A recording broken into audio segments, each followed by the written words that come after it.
ഓം ശാന്തി 1-11-20 അവ്യക്ത ബാബ്ദാദ.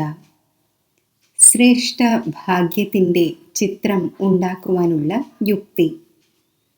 ഇന്ന് ഭാഗ്യം ഉണ്ടാക്കുന്നവനായ ബാബ്ദാദ എല്ലാ കുട്ടികളുടെയും ശ്രേഷ്ഠ ഭാഗ്യത്തിൻ്റെ ചിത്രം നോക്കുകയാണ്. എല്ലാവരും ഭാഗ്യശാലികളായിരിക്കുന്നു. എന്നാൽ ഓരോരുത്തരുടെയും ഭാഗ്യത്തിൻ്റെ ചിത്രത്തിൻ്റെ തിളക്കം അവരവരുടേതാണ്. ഏതുപോലെ ചിത്രം ഉണ്ടാക്കുന്ന ഒരാൾ ചിത്രമുണ്ടാക്കുമ്പോൾ ചില ചിത്രങ്ങൾ ആയിരക്കണക്കിന് രൂപയുടെ വിലയുള്ള അമൂല്യമായിരിക്കും, ചിലത് സാധാരണവുമായിരിക്കും. ഇവിടെ ബാബ്ദാദയിലൂടെ ലഭിച്ച ഭാഗ്യത്തെ ചിത്രത്തിലേക്ക് കൊണ്ടുവരിക എന്നാൽ പ്രാക്ടിക്കൽ ജീവിതത്തിൽ കൊണ്ടുവരിക എന്നാണ്. ഇതിൽ വ്യത്യാസം വരുന്നു. ഭാഗ്യം ഉണ്ടാക്കുന്നവനായ ഒരേ ഒരാൾ ഒരേ സമയം എല്ലാവർക്കും ഭാഗ്യം വീതിച്ചു. എന്നാൽ ഭാഗ്യത്തെ ചിത്രത്തിലേക്ക് കൊണ്ടുവരുന്ന ഓരോ ആത്മാവും ഭിന്ന ഭിന്നമായത് കാരണം ഏതൊരു ചിത്രമാണോ ഉണ്ടാക്കിയത് അതിൽ നമ്പർ വാറായി കാണപ്പെട്ടുകൊണ്ടിരിക്കുന്നു. ഏതൊരു ചിത്രത്തിൻ്റെയും വിശേഷത നയനവും പുഞ്ചിരിയുമാണ്. ഈ രണ്ട് വിശേഷതകൾ കാരണം തന്നെയാണ് ചിത്രത്തിന് മൂല്യമുണ്ടാകുന്നത്. അപ്പോൾ ഇവിടെയും ഭാഗ്യത്തിൻ്റെ ചിത്രത്തിന് ഈ രണ്ട് വിശേഷതകളാണ്. നയനം എന്നാൽ ആത്മീയവും വിശ്വമംഗളകാരിയുടെയും ദയാമനസ്കതയുടെയും പരോപകാരിയുടെയും ദൃഷ്ടി. അഥവാ ദൃഷ്ടിയിൽ ഈ വിശേഷതകൾ ഉണ്ടെങ്കിൽ ഭാഗ്യത്തിൻ്റെ ചിത്രം ശ്രേഷ്ഠമാണ്. മുഖ്യമായ കാര്യമാണ് ദൃഷ്ടി. പിന്നെ പുഞ്ചിരി എന്നാൽ മുഖത്തിൻ്റെ തിളക്കം. ഇതാണ് സദാ സന്തുഷ്ടമായിരിക്കുന്നതിൻ്റെ സന്തുഷ്ടതയുടെയും പ്രസന്നതയുടെയും തിളക്കം. ഈ വിശേഷതകളിലൂടെ സദാ മുഖത്ത് ആത്മീയ തിളക്കം വരുന്നു, ആത്മീയ പുഞ്ചിരി അനുഭവപ്പെടുന്നു. ഈ രണ്ട് വിശേഷതകളുമാണ് ചിത്രത്തിൻ്റെ മൂല്യം വർദ്ധിപ്പിക്കുന്നത്. അപ്പോൾ ഇന്ന് ഇത് നോക്കുകയായിരുന്നു. ഭാഗ്യത്തിൻ്റെ ചിത്രം എല്ലാവരും ഉണ്ടാക്കിയിരിക്കുന്നു. ചിത്രമുണ്ടാക്കുന്നതിനുള്ള പേന ബാബ എല്ലാവർക്കും നൽകിയിട്ടുണ്ട്. ആ പേനയാണ് ശ്രേഷ്ഠ സ്മൃതി, ശ്രേഷ്ഠ കർമ്മങ്ങളുടെ ജ്ഞാനം. ശ്രേഷ്ഠ കർമ്മവും ശ്രേഷ്ഠ സങ്കല്പവും, അതായത് സ്മൃതി. ഈ ജ്ഞാനത്തിൻ്റെ പേന ഉപയോഗിച്ച് ഓരോ ആത്മാവും തൻ്റെ ഭാഗ്യത്തിൻ്റെ ചിത്രം ഉണ്ടാക്കിക്കൊണ്ടിരിക്കുന്നു, ഉണ്ടാക്കുകയും ചെയ്തിരിക്കുന്നു. ചിത്രം തയ്യാറായി, നയന മുഖഭാവങ്ങളും തയ്യാറായി. ഇനി ലാസ്റ്റ് ടച്ചിങ് ആണ് സമ്പൂർണതയുടേത്, ബാബ് സമാനാകുന്നതിൻ്റേത്. ഡബിൾ വിദേശികൾ ചിത്രമുണ്ടാക്കുന്നത് കൂടുതൽ ഇഷ്ടപ്പെടുന്നുവല്ലോ. അപ്പോൾ ബാബ്ദാദയും ഇന്ന് സർവരുടെയും ചിത്രം നോക്കുകയാണ്. ഓരോരുത്തർക്കും തൻ്റെ ചിത്രം കാണുവാൻ സാധിക്കുന്നുണ്ടല്ലോ, എവിടം വരെ ചിത്രം മൂല്യമുള്ളതായി എന്ന്.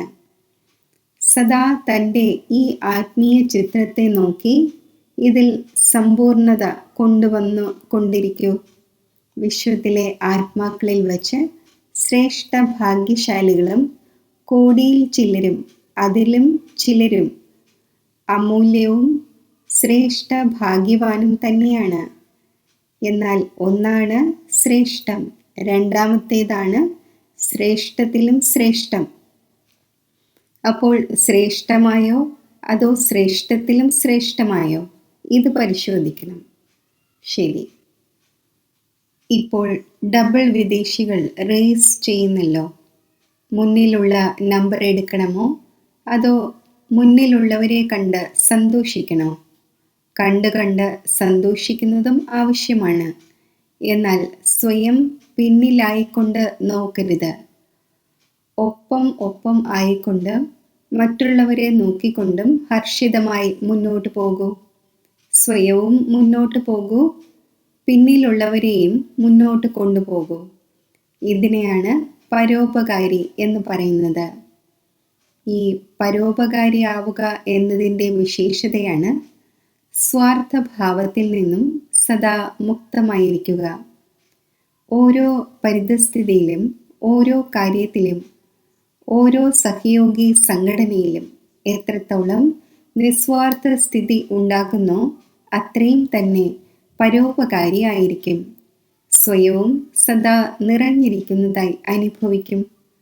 സദാ പ്രാപ്തി സ്വരൂപത്തിൻ്റെ സ്ഥിതിയിലായിരിക്കും. അപ്പോൾ പരോപകാരിയുടെ ലാസ്റ്റ് സ്റ്റേജ് അനുഭവിച്ച് മറ്റുള്ളവരെയും അനുഭവിപ്പിക്കുവാൻ സാധിക്കും. ഇതുപോലെ ബ്രഹ്മബാബയെ കണ്ടു. ലാസ്റ്റ് സമയത്ത് സ്ഥിതിയിൽ ഉപരാമവും പരോപകാരിയും ഈ വിശേഷത സദാ കണ്ടു. സ്വയം തനിക്ക് വേണ്ടി ഒന്നും സ്വീകരിച്ചില്ല, മഹിമയും സ്വീകരിച്ചില്ല, വസ്തുവും സ്വീകരിച്ചില്ല, വസിക്കുവാനുള്ള സ്ഥാനവും സ്വീകരിച്ചില്ല. സ്ഥൂലത്തിലും സൂക്ഷ്മത്തിലും സദാ ആദ്യം കുട്ടികൾ എന്നായിരുന്നു. ഇതിനെയാണ് പരോപകാരി എന്ന് പറയുന്നത്. ഇതാണ് സമ്പന്നതയുടെയും സമ്പൂർണതയുടെയും അടയാളം. മനസ്സിലായോ? മുരളികൾ ധാരാളം കേട്ടു. ഇപ്പോൾ മുരളീധരനായി സദാ നൃത്തമാടിക്കൊണ്ടും നൃത്തമാടിച്ചുകൊണ്ടും ഇരിക്കണം. മുരളിയിലൂടെ സർപ്പത്തിൻ്റെ വിഷത്തെ പോലും സമാപ്തമാക്കുന്നു. അപ്പോൾ ഇങ്ങനെയുള്ള മുരളീധരനാകണം. അതായത് ആരുടെയെങ്കിലും സ്വഭാവ സംസ്കാരം എത്ര തന്നെ കയ്പ് നിറഞ്ഞതായാലും അവരെയും വശത്താക്കണം. അതായത് അതിൽ നിന്നും മുക്തമാക്കി നൃത്തമാടിക്കണം, ഹർഷിതമാക്കി മാറ്റൂ. ഇപ്പോൾ ഈ റിസൾട്ട് നോക്കും. ആരെല്ലാമാണ് ഇങ്ങനെയുള്ള യോഗ്യ മുരളീധരനാകുന്നത് എന്ന്. മുരളിയോടും സ്നേഹമുണ്ട്, മുരളീധരനോടും സ്നേഹമുണ്ട്. എന്നാൽ സ്നേഹത്തിൻ്റെ തെളിവാണ് എന്താണോ മുരളീധരന് ഓരോ കുട്ടിയിലുമുള്ള ശുഭ ആശ, അത് പ്രാക്ടിക്കലിൽ കാണിക്കണം.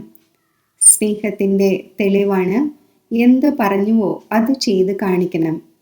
ഇങ്ങനെയുള്ള മാസ്റ്റർ മുരളീധരനാണല്ലോ, ആവുക തന്നെ വേണം. ഇപ്പോൾ ആയില്ലെങ്കിൽ പിന്നെ എപ്പോഴാകും? ചെയ്യാം എന്ന് ചിന്തിക്കരുത്, ചെയ്യുക തന്നെ വേണം. ഓരോരുത്തരും ഇങ്ങനെ ചിന്തിക്കണം, നമ്മൾ ചെയ്തില്ലെങ്കിൽ പിന്നെ ആര് ചെയ്യും? നമുക്ക് ചെയ്യുക തന്നെ വേണം, ആവുക തന്നെ വേണം. കൽപ്പത്തിൻ്റെ പന്തയം ജയിക്കുക തന്നെ വേണം. മുഴുവൻ കൽപ്പത്തിൻ്റെയും കാര്യമാണ്. അപ്പോൾ ഫസ്റ്റ് ഡിവിഷനിൽ വരണം. ഈ ദൃഢത ധാരണ ചെയ്യണം. ഏതെങ്കിലും പുതിയ കാര്യമാണോ ചെയ്യുന്നത്? എത്രയോ തവണ ചെയ്ത് കഴിഞ്ഞ കാര്യത്തെ കേവലം വരയുടെ മേൽ വരച്ചുകൊണ്ടിരിക്കുകയാണ് ചെയ്യുന്നത്. ഡ്രാമയുടെ രേഖ വരയ്ക്കപ്പെട്ടു കഴിഞ്ഞു. പുതിയതായി രേഖ വരയ്ക്കുകയല്ല. അറിയില്ല നേരെയാകുമോ അതോ ഇല്ലയോ എന്ന് ചിന്തിക്കുവാനായി. കൽപ്പകൽപ്പങ്ങളായി തയ്യാറാക്കപ്പെട്ട പ്രാപ്തിയെ കേവലം ഉണ്ടാക്കുകയാണ്. കാരണം കർമ്മങ്ങളുടെ ഫലത്തിൻ്റെ കണക്കുണ്ട്. ബാക്കി പുതിയ കാര്യം എന്താണ്? ഇതാണെങ്കിൽ വളരെ പഴയതാണ്, ഉണ്ടായി കഴിഞ്ഞിരിക്കുന്നു. ഇതാണ് ഇളകാത്ത നിശ്ചയം. ഇതിനെ ദൃഢത എന്ന് പറയുന്നു. ഇതിനെ തപസ്വി മൂർത്തി എന്ന് പറയുന്നു. ഓരോ സങ്കല്പത്തിലും ദൃഢത എന്നാൽ തപസ്യ. ശരി. ബാബ് ദാദ ഹയസ്റ്റ് ഹോസ്റ്റുമാണ്, ഗോൾഡൻ ഗസ്റ്റുമാണ്. ഹോസ്റ്റായും കൂടിക്കാഴ്ച നടത്തുന്നു, ഗസ്റ്റായി വരുന്നു. എന്നാൽ ഗോൾഡൻ ഗസ്റ്റാണ്, തിളങ്ങുന്നതാണല്ലോ. ഗസ്റ്റുകളെ വളരെയധികം കണ്ടിട്ടുണ്ട്, എന്നാൽ ഗോൾഡൻ ഗസ്റ്റിനെ കണ്ടിട്ടില്ല. ഇതുപോലെ ചീഫ് ഗസ്റ്റിനെ വിളിക്കുമ്പോൾ അവർ താങ്ക്സ് പറയുന്നു. അപ്പോൾ ബ്രഹ്മബാബയും ഹോസ്റ്റായി സൂചന നൽകി ഗസ്റ്റായി സർവർക്കും ആശംസകൾ നൽകുന്നു. ആരാണോ മുഴുവൻ സീസണിലും സേവനം ചെയ്തത് അവർക്കെല്ലാവർക്കും ഗോൾഡൻ ഗസ്റ്റിൻ്റെ രൂപത്തിൽ അനുമോദനങ്ങൾ നൽകുന്നു. ഏറ്റവും ആദ്യത്തെ ആശംസ ആർക്കാണ്? നിമിത്ത ദാദിമാർക്ക്. ബാബ്ദാദ നിർവിഘ്ന സേവനത്തിൻ്റെ സമാപ്തിയുടെ ആശംസകൾ നൽകുന്നു. മധുബൻ നിവാസികൾക്കും നിർവിഘ്നവും ഹർഷിതവുമായി അതിഥി സൽക്കാരം ചെയ്തതിൻ്റെ വിശേഷ ആശംസകൾ നൽകുന്നു. ഭഗവാനും അതിഥിയായി വന്നു. കുട്ടികളും ആരുടെ വീട്ടിലാണോ ഭഗവാൻ അതിഥിയായി വരുന്നത് അവർ എത്ര ഭാഗ്യശാലിയാണ്. രഥത്തിനും ആശംസകൾ. കാരണം ഈ പാട്ട് അഭിനയിക്കുന്നതും നിസ്സാര കാര്യമല്ല. ഇത്രയും ശക്തികൾ ഇത്രയും സമയത്തേക്ക് പ്രവേശിക്കുമ്പോൾ ധാരണ ചെയ്യുന്നതും വിശേഷ പാട്ടാണ്. എന്നാൽ ഈ ഉൾക്കൊള്ളുന്നതിൻ്റെ ശക്തിയുടെ ഫലം താങ്കൾക്കേവർക്കും ലഭിച്ചുകൊണ്ടിരിക്കുന്നു. അപ്പോൾ ഉൾക്കൊള്ളുവാനുള്ള ശക്തിയുടെ വിശേഷതയിലൂടെ ബാബ്ദാദയുടെ ശക്തികളെ ഉൾക്കൊള്ളുക. ഇതും വിശേഷ പാർട്ട് എന്ന് പറയാം, ഗുണം എന്ന് പറയാം. അപ്പോൾ എല്ലാ സേവാധാരികളിലും വെച്ച് സേവനത്തിൻ്റെ പാർട്ട് അഭിനയിക്കുന്ന ഈ ഒന്നും നിർവിഘ്നമായിരുന്നു. ഇതിനു വേണ്ടി ആശംസകൾ. പദമാപദം താങ്ക്സ്. ഡബിൾ വിദേശികൾക്കും ഡബിൾ താങ്ക്സ്. കാരണം ഡബിൾ വിദേശികൾ മധുബൻ്റെ ശോഭ എത്ര നല്ലതാക്കി. ബ്രാഹ്മണ പരിവാരത്തിൻ്റെ അലങ്കാരമാണ് ഡബിൾ വിദേശികൾ. ബ്രാഹ്മണ പരിവാരത്തിൽ ദേശത്തിലുള്ളവരോടൊപ്പം വിദേശികളുമുണ്ട്. അപ്പോൾ പുരുഷാർത്ഥത്തിൻ്റെയും ആശംസകൾ, ബ്രാഹ്മണ പരിവാരത്തിൻ്റെ അലങ്കാരമാകുന്നതിൻ്റെയും ആശംസകൾ മധുബൻ പരിവാരത്തിൻ്റെ വിശേഷ സമ്മാനമാണ്. അതിനാൽ ഡബിൾ വിദേശികൾക്ക് ഡബിൾ ആശംസകൾ നൽകുന്നു. എവിടെയായിരുന്നാലും മുന്നിലാണെങ്കിൽ കുറച്ചു പേരാണുള്ളത്. എന്നാൽ 4 ഭാഗത്തുമുള്ള ഭാരതവാസികളായ കുട്ടികൾക്കും ഡബിൾ വിദേശികളായ കുട്ടികൾക്കും വളരെയധികം ഹൃദയപൂർവ്വം ആശംസകൾ നൽകുന്നു. ഓരോരുത്തരും വളരെ നല്ല പാട്ട് അഭിനയിച്ചു. ഇപ്പോൾ കേവലം ഒരു കാര്യം അവശേഷിക്കുന്നു. സമ്മാനം എന്നതിൻ്റെയും സമ്പൂർണതയുടെയും. ദാദിമാരും നന്നായി പ്രയത്നിക്കുന്നു. ബാപ് ദാദ 2 പേരുടെയും പാർട്ട് സാകാരത്തിൽ അഭിനയിച്ചു കൊണ്ടിരിക്കുന്നു. അതിനാൽ ബാപ് ദാദ ഹൃദയപൂർവ്വം സ്നേഹത്തോടൊപ്പം ആശംസകൾ നൽകുന്നു. എല്ലാവരും വളരെ നല്ല പാട്ട് അഭിനയിച്ചു. ഓൾറൗണ്ടായി എല്ലാ സേവാധാരികളും. അത് ചെറിയ ഒരു സാധാരണമായ സേവനമാണ് എങ്കിൽ പോലും അതും മഹാനാണ്. ഓരോരുത്തരും തനിക്ക് വേണ്ടിയും ശേഖരിച്ചു, പുണ്യവും ചെയ്തു. എല്ലാ ദേശവിദേശത്തെ കുട്ടികളും എത്തിച്ചേരുന്നതിൻ്റെയും വിശേഷത ആശംസായോഗ്യമാണ്. എല്ലാ മഹാരഥികളും ഒത്തുചേർന്ന് സേവനത്തിൻ്റെ ശ്രേഷ്ഠ സങ്കല്പം പ്രാക്ടിക്കലിൽ കൊണ്ടുവന്നുകൊണ്ടുമിരിക്കും. സേവനത്തിൽ ആരാണോ നിമിത്തം അവർക്കും പ്രയാസങ്ങൾ കൊടുക്കുവാൻ പാടില്ല. തൻ്റെ അലക്ഷ്യം കാരണം ആരെയും ബുദ്ധിമുട്ടിക്കാൻ പാടില്ല. സ്വന്തം വസ്തുക്കളെ സൂക്ഷിക്കുക. ഇതും നോളജാണ്. ബ്രഹ്മബാബ എന്താണ് പറഞ്ഞിരുന്നത് എന്ന് ഓർമ്മയുണ്ടല്ലോ. തൂവാല നഷ്ടപ്പെടുത്തുമെങ്കിൽ ചിലപ്പോൾ സ്വയം തന്നെയും നഷ്ടപ്പെടുത്തിയേക്കാം. ഓരോ കർമ്മത്തിലും ശ്രേഷ്ഠവും സഫലവുമായിരിക്കണം. ഇതിനെയാണ് നോളജ്ഫുൾ എന്ന് പറയുന്നത്. ശരീരത്തിൻ്റെയും നോളജ്, ആത്മാവിൻ്റെയും നോളജ്, 2 നോളജും ഓരോ കർമ്മത്തിലും ആവശ്യമാണ്. ശരീരത്തിൻ്റെ രോഗത്തിൻ്റെയും നോളജ് ആവശ്യമാണ്. എൻ്റെ ശരീരത്തെ ഏത് വിധിയിലൂടെ ശരിയായി നടത്തിക്കുവാൻ സാധിക്കും? അല്ലാതെ ശരീരം എങ്ങനെയായിരുന്നാലും ആത്മാവ് ശക്തിശാലിയാണ്, ഇങ്ങനെയാകരുത്. ശരീരം ശരിയല്ലെങ്കിൽ യോഗവും നടക്കുകയില്ല. പിന്നെ ശരീരം അതിൻ്റെ നേർക്ക് വലിക്കുന്നു. അതിനാൽ നോളജ്ഫുൾ എന്നതിൽ ഈ എല്ലാ നോളജും അടങ്ങുന്നു. ശരി. കുറച്ച് കുമാരിമാരുടെ സമർപ്പണ സമാരോഹ ചടങ്ങ് ബാബ്ദാദയുടെ മുന്നിൽ നടന്നു. ബാബ്ദാദ എല്ലാ വിശേഷ ആത്മാക്കളെയും വളരെ സുന്ദരമായി അലങ്കരിക്കപ്പെട്ടതായി കണ്ടുകൊണ്ടിരിക്കുന്നു. ദിവ്യ ഗുണങ്ങളുടെ അലങ്കാരം എത്ര നല്ലതാണ്! എല്ലാവരെയും ശോഭനീയം ആക്കിയിരിക്കുന്നു. ലൈറ്റിൻ്റെ കിരീടം എത്ര സുന്ദരമായി തിളങ്ങിക്കൊണ്ടിരിക്കുന്നു. ബാബ്ദാദ അവിനാശിയായി അലങ്കരിക്കപ്പെട്ട മുഖങ്ങളെ കണ്ടുകൊണ്ടിരിക്കുന്നു. ബാബ്ദാദയ്ക്ക് കുട്ടികളുടെ ഈ ഉന്മേഷത്തിൻ്റെയും ഉത്സാഹത്തിൻ്റെയും സങ്കല്പം കണ്ട് സന്തോഷം തോന്നുന്നു. ബാബ്ദാദ എല്ലാവരെയും സദാകാലത്തേക്ക് ഇഷ്ടപ്പെട്ടു. താങ്കളും ഉറച്ച രീതിയിൽ ഇഷ്ടപ്പെട്ടുവല്ലോ. ദൃഢസങ്കല്പത്തിൻ്റെ കങ്കണം ബന്ധിച്ചുവല്ലോ. ബാബ്ദാദയുടെ അടുക്കൽ ഓരോരുത്തരുടെയും ഹൃദയത്തിലെ സ്നേഹത്തിൻ്റെ സങ്കല്പം ഏറ്റവും വേഗത്തിൽ എത്തിച്ചേരുന്നു. ഇപ്പോൾ സങ്കല്പത്തിൽ പോലും ഈ ശ്രേഷ്ഠ ബന്ധനം അയഞ്ഞു പോകില്ല. ഇത്രയും ദൃഢമായി കെട്ടിയിട്ടുണ്ടല്ലോ. എത്ര ജന്മങ്ങളുടെ വാഗ്ദാനം ചെയ്തു.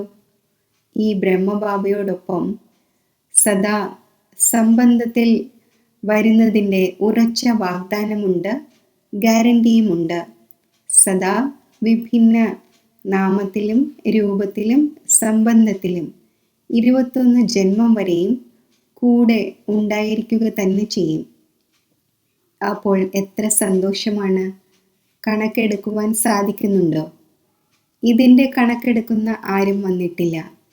ഇപ്പോൾ ഇങ്ങനെ തന്നെ സദാ അലങ്കരിക്കപ്പെട്ടവരായി ഇരിക്കണം. സദാ കിരീടധാരിയായി ഇരിക്കണം. സദാ സന്തോഷത്തിൽ ചിരിച്ചും പാടിയും ആത്മീയ ആഹ്ലാദത്തിലിരിക്കണം. ഇന്ന് എല്ലാവരും ദൃഢസങ്കല്പമെടുത്തുവല്ലോ. ചുവടിന്മേൽ ചുവട് വയ്ക്കുന്നവരാകും എന്ന്. അവരാണെങ്കിൽ സ്ഥൂലമായി പാദത്തിന്മേൽ പാദം വയ്ക്കുന്നു. എന്നാൽ താങ്കൾ ഏവരും സങ്കല്പമാകുന്ന ചുവടിന്മേൽ ചുവട് വയ്ക്കുന്നവരാണ്. എന്താണോ ബാബയുടെ സങ്കല്പം അത് കുട്ടികളുടെയും സങ്കല്പമാണ്. ഇങ്ങനെ സങ്കല്പമെടുത്തോ. ഓരോ ചുവടും ബാബയുടെ ചുവടല്ലാതെ അവിടെയും ഇവിടെയും ആയി പോകരുത്. ഓരോ സങ്കല്പവും സമർത്ഥമാക്കുക എന്നാൽ ബാബയ്ക്ക് സമാനം ചുവടിന് പിന്നാലെ ചുവട് വയ്ക്കുക എന്നാണ്. ശരി. വിദേശി സഹോദരി സഹോദരന്മാരോട് ഇതുപോലെ വിമാനത്തിൽ പറന്ന് വന്നിരിക്കുകയാണ്. അതുപോലെ ബുദ്ധിയാകുന്ന വിമാനവും ഇത്രയും ഫാസ്റ്റായി പറക്കുന്നുവല്ലോ. കാരണം ആ വിമാനം സർക്കംസ്റ്റൻസസ് കാരണം ലഭിച്ചില്ലെങ്കിലും ബുദ്ധിയാകുന്ന വിമാനം സദാ കൂടെ ഉണ്ടായിരിക്കുകയും സദാ ശക്തിശാലിയും ആണെങ്കിൽ സെക്കൻഡിൽ എവിടെ ആഗ്രഹിക്കുന്നുവോ അവിടെ എത്തിച്ചേരാം. അപ്പോൾ ഈ വിമാനത്തിൻ്റെ അധികാരിയാണല്ലോ. സദാ ഈ ബുദ്ധിയുടെ വിമാനം എവർ റെഡി ആയിരിക്കും. അതായത് സദാ ബുദ്ധിയുടെ ലൈൻ ക്ലിയർ ആയിരിക്കണം. ബുദ്ധി സദാ ബാബയോടൊപ്പം ശക്തിശാലിയായിരിക്കണം. എങ്കിൽ എപ്പോൾ ആഗ്രഹിക്കുന്നുവോ അപ്പോൾ സെക്കൻഡിൽ എത്തിച്ചേരും. ആരുടെ ബുദ്ധിയുടെ വിമാനം എത്തിച്ചേരുന്നുവോ അവരുടെ ആ വിമാനവും പറക്കുന്നു. ബുദ്ധിയുടെ വിമാനം ശരിയല്ലെങ്കിൽ ആ വിമാനവും പറക്കുന്നില്ല. ശരി. സദാ സ്വയം രാജയോഗിയും ശ്രേഷ്ഠ ആത്മാക്കളുമായി അനുഭവം ചെയ്യുന്നുണ്ടോ? രാജയോഗി എന്നാൽ സർവ കർമ്മേന്ദ്രിയങ്ങളുടെയും രാജാവ്. രാജാവായി കർമ്മേന്ദ്രിയങ്ങളെ നടത്തിക്കുന്നവരാണ്. അല്ലാതെ കർമ്മേന്ദ്രിയങ്ങൾക്ക് വശപ്പെട്ട് നടക്കുന്നവരല്ല. ആരാണോ കർമ്മേന്ദ്രിയങ്ങൾക്ക് വശപ്പെട്ട് നടക്കുന്നത് അവരെ പ്രജായോഗി എന്ന് പറയും, രാജയോഗി എന്നല്ല.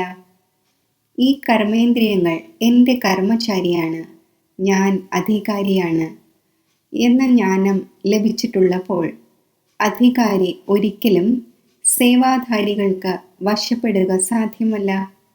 ആര് എത്ര തന്നെ പ്രയത്നിച്ചാലും രാജയോഗിയായ ആത്മാക്കൾ സദാ ശ്രേഷ്ഠമായിരിക്കും. സദാ രാജ്യം ഭരിക്കുന്നതിൻ്റെ സംസ്കാരം ഇപ്പോൾ രാജയോഗി ജീവിതത്തിൽ നിറയ്ക്കണം. എന്തു തന്നെ സംഭവിച്ചാലും ഈ ടൈറ്റിൽ സദാ ഓർമ്മ വയ്ക്കണം. ഞാൻ രാജയോഗിയാണ്. സർവശക്തിവാന്റെ ബലമുണ്ട്, വിശ്വാസവുമുണ്ട്. അപ്പോൾ സഫലത അധികാരത്തിൻ്റെ രൂപത്തിൽ ലഭിക്കുന്നു. അധികാരം സഹജമായി പ്രാപ്തമാകുന്നു, പ്രയാസമുണ്ടാകുന്നില്ല. സർവശക്തികളുടെയും ആധാരത്തിലൂടെ ഓരോ കാര്യവും സഫലമായി കഴിഞ്ഞിരിക്കുന്നു. സദാ ലഹരി ഉണ്ടായിരിക്കണം. ഞാൻ ഹൃദയ സിംഹാസനസ്ഥനായ ആത്മാവാണ്. ഈ ലഹരി അനേകം ചിന്തകളിൽ നിന്നും മറികടത്തുന്നു. ലഹരിയില്ലെങ്കിൽ ചിന്ത തന്നെ ചിന്തയായിരിക്കും. അതിനാൽ സദാ തൻ്റെ ലഹരിയിലിരുന്ന് വരദാനിയായി വരദാനങ്ങൾ വീതിച്ചു കൊണ്ടിരിക്കൂ. സ്വയം സമ്പന്നമായി മറ്റുള്ളവരെയും സമ്പന്നമാക്കണം. മറ്റുള്ളവരെ ആക്കുക എന്നാൽ സ്വർഗത്തിലെ സീറ്റിൻ്റെ സർട്ടിഫിക്കറ്റ് നൽകുക എന്നാണ്. പേപ്പറിൻ്റെ സർട്ടിഫിക്കറ്റ് അല്ല, അധികാരത്തിൻ്റേത്. ശരി. ഓരോ ചുവടിലും പദമങ്ങളുടെ സമ്പാദ്യം ശേഖരിക്കുന്നവരും അളവറ്റ ഖജനാവുകളുടെ അധികാരിയും ആയിരിക്കുന്നു. ഇങ്ങനെയുള്ള സന്തോഷത്തിൻ്റെ അനുഭവം ചെയ്യുന്നുണ്ടോ? കാരണം ഇക്കാലത്തെ ലോകം തന്നെ ചതിക്കുന്ന ഒന്നാണ്. ചതിക്കുന്ന ലോകത്തിൽ നിന്നും അകന്നു മാറിക്കഴിഞ്ഞു. ചതിക്കുന്ന ലോകത്തോട് മോഹമില്ല. സേവാർത്ഥമുള്ള കണക്ഷൻ മറ്റൊരു കാര്യമാണ്. എന്നാൽ മനസ്സിൻ്റെ മോഹം ഉണ്ടായിരിക്കുവാൻ പാടില്ല. അതിനാൽ സദാ സ്വയം തുച്ഛമായല്ല, സാധാരണമായല്ല, എന്നാൽ ശ്രേഷ്ഠ ആത്മാവാണ്. സദാ ബാബയ്ക്ക് പ്രിയപ്പെട്ടതാണ്. ഈ ലഹരിയിലിരിക്കൂ. ബാബ എങ്ങനെയാണോ അതേപോലെ കുട്ടിയും ചുവടിന്മേൽ ചുവട് വെച്ചുകൊണ്ട്, അതായത് ഫോളോ ചെയ്തുകൊണ്ട് നടക്കൂ. അപ്പോൾ ബാബയ്ക്ക് സമാനമായി മാറും. സമാനമാവുക എന്നാൽ സമ്പന്നമാവുക എന്നർത്ഥം. ബ്രാഹ്മണ ജീവിതത്തിൻ്റെ കാര്യം തന്നെ ഇതാണ്. സദാ സ്വയം ബാബയുടെ ആത്മീയ പൂന്തോട്ടത്തിലെ ആത്മീയ റോസാപുഷ്പമായി മനസ്സിലാക്കുന്നുണ്ടോ? ഏറ്റവും സുഗന്ധമുള്ള പുഷ്പം റോസാപുഷ്പമാണ്. പനിനീർ ഏതെല്ലാം കാര്യങ്ങളിൽ ഉപയോഗിക്കുന്നു? നിറത്തിലായാലും രൂപത്തിലായാലും റോസാപുഷ്പം സർവർക്കും പ്രിയമാണ്. അപ്പോൾ താങ്കൾ എല്ലാവരും ആത്മീയ റോസാപുഷ്പങ്ങളാണ്. താങ്കളുടെ ആത്മീയ സുഗന്ധം മറ്റുള്ളവരെയും സ്വതവേ ആകർഷിക്കുന്നു. എവിടെയെങ്കിലും ഏതെങ്കിലും സുഗന്ധമുള്ള വസ്തു ഉണ്ടായിരിക്കുന്നു എങ്കിൽ സർവരുടെയും അറ്റൻഷൻ സ്വതവേ പോകുന്നു. അപ്പോൾ താങ്കൾ ആത്മീയ റോസാപുഷ്പങ്ങളുടെ സുഗന്ധം വിശ്വത്തെ ആകർഷിക്കുന്ന ഒന്നാണ്. കാരണം വിശ്വത്തിന് ഈ ആത്മീയ സുഗന്ധത്തിൻ്റെ ആവശ്യമുണ്ട്. അതിനാൽ സദാ സ്മൃതി ഉണ്ടായിരിക്കട്ടെ, ഞാൻ അവിനാശി പൂന്തോട്ടത്തിലെ അവിനാശി റോസാപുഷ്പമാണ്. ഒരിക്കലും വാടിപ്പോകുന്ന ഒന്നല്ല, സദാ വിടർന്നിരിക്കുന്നത്. ഇപ്രകാരം വിടർന്നിരിക്കുന്ന ആത്മീയ റോസാപുഷ്പം സദാ സേവനത്തിൽ സ്വതവേ തന്നെ നിമിത്തമായി മാറുന്നു. ഓർമ്മയുടെയും ശക്തികളുടെയും ഗുണങ്ങളുടെയും ഈ എല്ലാ സുഗന്ധവും സർവർക്കും നൽകിക്കൊണ്ടിരിക്കൂ. സ്വയം ബാബ വന്ന് പുഷ്പങ്ങളായ താങ്കളെ തയ്യാറാക്കി. അപ്പോൾ എത്ര സിഖിലതയാണ്. ശരി. വരദാനം. വേറിട്ടതും പ്രിയപ്പെട്ടതും ആകുന്നതിൻ്റെ രഹസ്യം അറിഞ്ഞ് സംതൃപ്തരായിരിക്കുന്ന രഹസ്യയുക്തരായി ഭവിക്കട്ടെ. ഏത് കുട്ടികളാണോ പ്രവൃത്തിയിലിരിക്കുമ്പോഴും വേറിട്ടതും പ്രിയപ്പെട്ടതും ആകുന്നതിൻ്റെ രഹസ്യം അറിയുന്നത്, അവർ സദാ സ്വയം തന്നോടും സംതൃപ്തമായിരിക്കുന്നു, പ്രവൃത്തിയെയും സംതൃപ്തമാക്കി വയ്ക്കുന്നു. അതോടൊപ്പം സത്യമായ ഹൃദയമുള്ളത് കാരണം പ്രഭുവും സദാ അവരിൽ സംതൃപ്തമായിരിക്കുന്നു. ഇങ്ങനെയുള്ള തൃപ്തമായിരിക്കുന്ന രഹസ്യയുക്തരായ കുട്ടികൾക്ക് തനിക്ക് വേണ്ടിയോ മറ്റാർക്കെങ്കിലും വേണ്ടിയോ ആരെയെങ്കിലും ഉപദേഷ്ടാവാക്കേണ്ട ആവശ്യമുണ്ടായിരിക്കുന്നില്ല. കാരണം അവർ തൻ്റെ തീരുമാനം സ്വയമേ തന്നെ എടുക്കുന്നു. അതിനാൽ അവർക്ക് ആരെയെങ്കിലും ഉപദേശകനോ വക്കീലോ ജഡ്ജിയോ ആക്കേണ്ട ആവശ്യമില്ല. സ്ലോഗൻ: സേവനത്തിലൂടെ ഏതൊരു ആശീർവാദങ്ങളാണോ ലഭിക്കുന്നത്, ആ ആശീർവാദങ്ങൾ തന്നെയാണ് ആരോഗ്യത്തിൻ്റെ ആധാരം. ഓം ശാന്തി.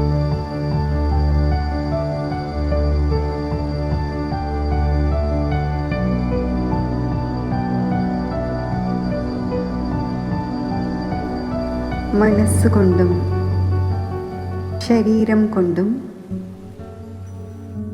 റിലാക്സ്ഡ് ആയിരുന്ന് എൻ്റെ മനസ്സിനെ അന്തർമുഖമാക്കുമ്പോൾ മനസ്സിലെ സങ്കല്പങ്ങളുടെ ഗതി സാവധാനത്തിലാകുന്നു. സൈലൻസിൻ്റെ അവസ്ഥയിൽ ഞാൻ സ്ഥിതി ചെയ്യുന്നു. ഈ സൈലൻസിൻ്റെ അവസ്ഥയിൽ ഞാൻ സ്വയം ശക്തി സ്വരൂപമായി അനുഭവിക്കുന്നു.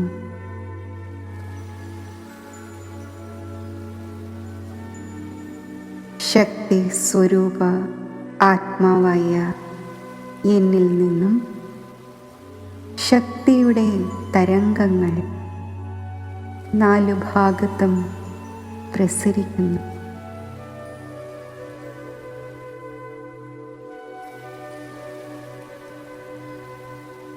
ശക്തിയുടെ ഈ തരംഗങ്ങൾ എൻ്റെ ശരീരത്തിലേക്കും വ്യാപിക്കുകയാണ്.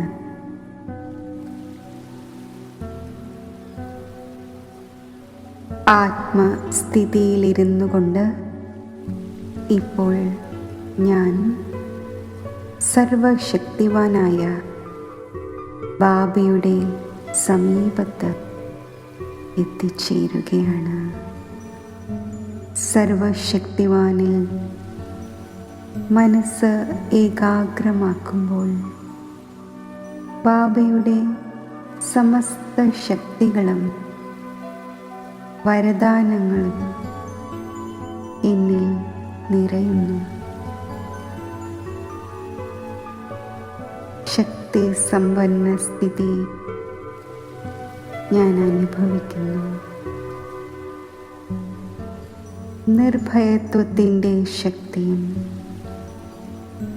സമസ്യകളെ ഇല്ലാതാക്കുവാനുള്ള ശക്തിയും വിഘ്നങ്ങളെ അതിജീവിക്കാനുള്ള ശക്തിയും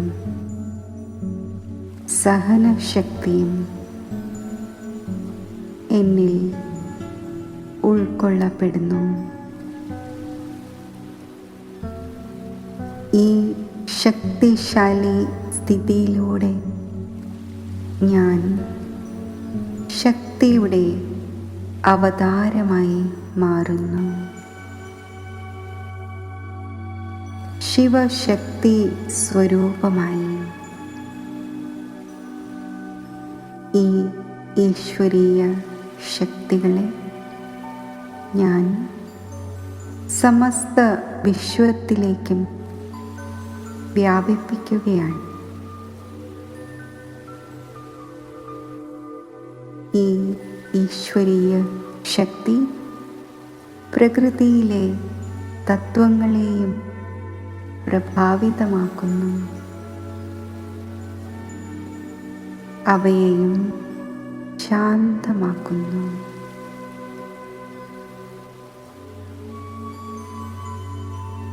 ഈ ശക്തികൾ അന്യ ആത്മാക്കളിലും നിറഞ്ഞ് അവരും ശക്തിശാലിയായി മാറുന്നു.